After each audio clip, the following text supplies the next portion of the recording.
Welcome back to Crime Creepy and Crazy, where we discuss just that. So if you're anything like me and can't stay away from those topics no matter how disturbing, don't forget to follow.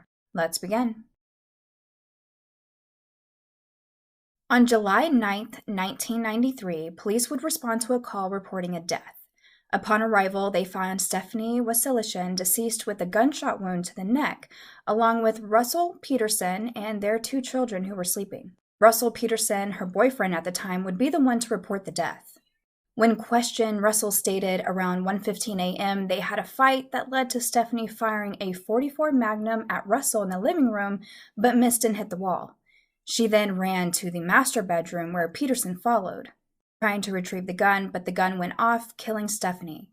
However, the autopsy ruled the death under homicide and stated the character of the wound is such that it is a contact wound, meaning next to the skin. The presence of gunpowder residue on the left hand is more consistent with deposition in a defensive posture than with any self-inflicted injury, whether intentional or otherwise. It remains the opinion of the pathologist that the manner of death is homicide. But due to the lack of evidence to prove homicide, Russell was never charged and the case sat. But in 2020, Sergeant Michael Dominguez decided to reopen the case. Dominguez reviewed over 400 pages of documents the case consisted of, along with having new interviews.